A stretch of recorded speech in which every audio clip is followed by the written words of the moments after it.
രാവിലെ തന്നെ പെട്ടിയും കിടക്കയെല്ലാം വാരിക്കെട്ടി നേരെ പരവൂർ റെയിൽവേ സ്റ്റേഷനിലോട്ട് പോയി കേട്ടോ. അവിടുന്ന് നേരെ പോകാനുള്ളത് തമിഴ്നാട്ടിലോട്ടുള്ള അണ്ണൻ്റെ വീട്ടിലോട്ടാണ് കേട്ടോ. അപ്പോൾ പോകാനായിട്ട് ഋഷിക്കുട്ടനെ എത്ര വിളിച്ചിട്ട് എണീക്കുന്നില്ല. പിന്നെ അവസാനം ഋഷിക്കുട്ടൻ കിടന്ന കണക്ക് അങ്ങനെ എടുത്തുകൊണ്ട് പോയി. ട്രെയിനിൽ കയറിയിട്ടാണ് ഋഷിക്കുട്ടൻ ഉണർന്നത് കേട്ടോ.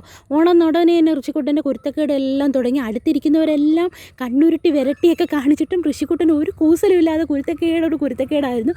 പിന്നെ ഞങ്ങൾ ചെന്നതിൻ്റെ പിറ്റേ ദിവസം തന്നെ പോയത് മണ്ടക്കേട്ട് അമ്പലത്തിലോട്ടാണ് കേട്ടോ. അപ്പോൾ അമ്പലത്തിൽ കയറുന്നതിന് തൊട്ട് മുമ്പ് ഞങ്ങൾ നേരെ കടലിലോട്ട് പോയി കാലൊക്കെ നനച്ചിട്ടാണ് കേട്ടോ അമ്പലത്തിലോട്ട് കയറിയത്. അപ്പോൾ അവിടെ ചെന്നപ്പോൾ എന്ത് രസമായിരുന്നു. കുറേ നേരമൊക്കെ കണ്ടുകൊണ്ട് അവിടെ ഇരുന്നു കേട്ടോ.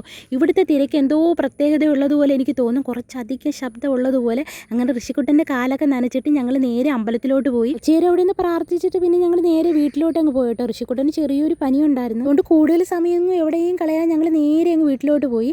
ഇതാണ് അണ്ണൻ്റെ അവിടുത്തെ വീട് കേട്ടോ. വീടിൻ്റെ ഫ്രണ്ടിലായിട്ട് ഒരു കുഞ്ഞു പൂന്തോട്ടമൊക്കെ ഉണ്ട്, കാണാൻ വേണ്ടിയിട്ട് നല്ല രസമാണ് കേട്ടോ. പൂക്കൾ എനിക്ക് പണ്ടേ ഭയങ്കര ഇഷ്ടമായതുകൊണ്ട് ഇത് ഓടി നടന്ന് ഇതിൻ്റെ വീഡിയോസ് എല്ലാം പിടിക്കുന്നുണ്ടായിരുന്നു.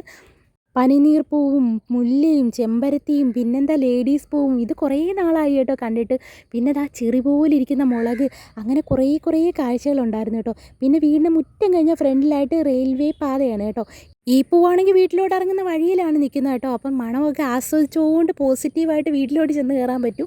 2-3 ദിവസം നിൽക്കണമെന്ന് പറഞ്ഞിട്ടാണ് പോയെങ്കിലും ഋഷിക്കുട്ടന് പനി കൂടുതലായതുകൊണ്ട് പിന്നെ ഞങ്ങൾ വീട്ടിലോട്ടങ്ങ് തിരിച്ചു വരാമെന്ന് വിചാരിച്ചു കേട്ടോ. കന്യാകുമാരിയിലോട്ടൊക്കെ യാത്ര പോകണമെന്നായിരുന്നു പ്ലാനിങ്. പക്ഷേ ആ പ്ലാനിങ് എല്ലാം പൊളിഞ്ഞു. പിന്നീട് എപ്പോഴെങ്കിലും ഈ പ്ലാൻ അങ്ങ് നടപ്പിലാക്കാമെന്നുള്ള വിശ്വാസത്തോടെ ഞങ്ങളിങ്ങ് തിരിച്ചു വരുന്നു കേട്ടോ. അപ്പോൾ വീണ്ടും കാണുന്നവരേക്ക് ടാറ്റ ബൈ ബൈ.